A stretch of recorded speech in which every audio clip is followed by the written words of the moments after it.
Hey everybody, hope you guys are enjoying your summers. So I decided to start making some of these videos, some short devotional videos for our youth ministry.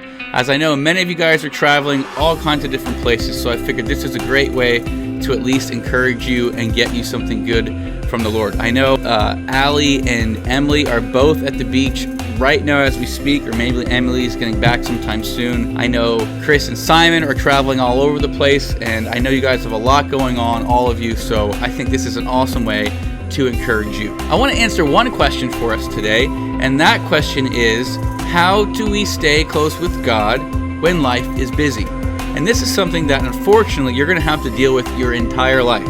Even as you become an adult and you have your own kids, you have house chores, you have schoolwork, you have jobs, you have all kinds of things you have to do. If you think you're busy now, you're going to be even busier later in life when you have your own kids and all these other responsibilities that you have to do. And so we all still have to learn the lesson and answer the question, how do we stay close with God even when life is really busy? Let's take a look at Matthew chapter 22, and we're going to read 36 through 38.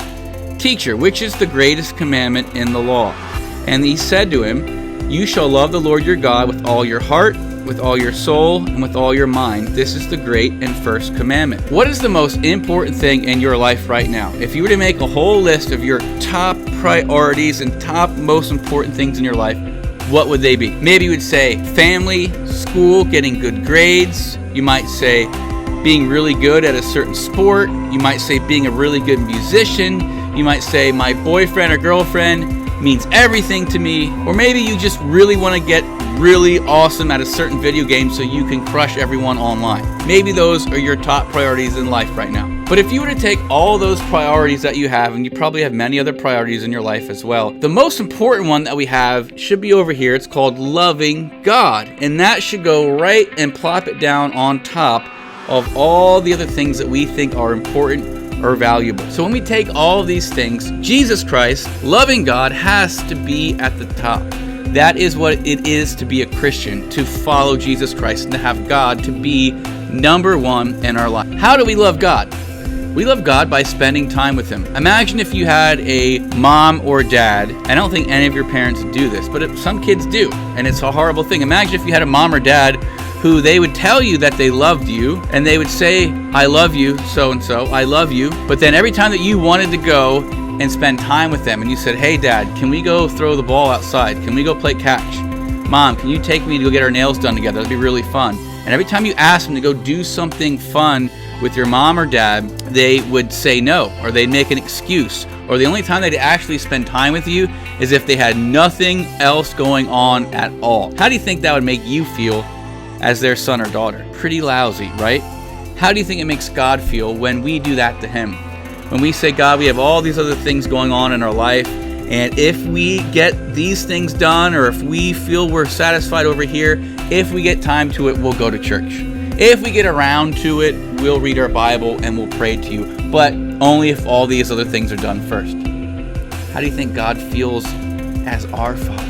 Not so good. So His heart is broken when we put other things above His love for us. So how can we do this? How can we really love God with all of our heart? How can we fulfill the greatest commandment? Well, number one is starting off in your head knowing that God should be number one. Maybe you never really heard that. Maybe you never heard the greatest commandment. But now that you do know it, it's knowing, okay, God is supposed to be number one. God should be first in my life. The second way that we can keep God first and how we keep loving God the way we should is to start off with God in the beginning of our day. When we put God first in the morning, it sets us off our whole entire day. It sets our day off right, that we can experience God's love in the morning and we'll experience it throughout the day. So most of you have the Bible app.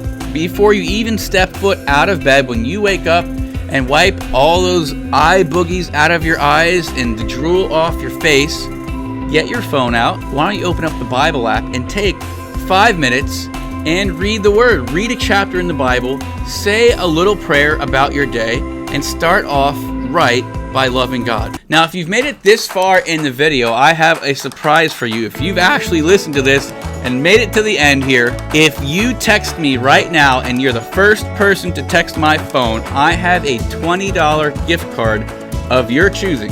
So wherever you want a gift card to, it is yours. If you text me right now and you're the first one in our youth group, to text me, you will get this gift card. So guys, it was good to talk to you a little bit today. I hope we can continue to do these things to encourage you. Hope to see you guys soon. Have a great rest of your week.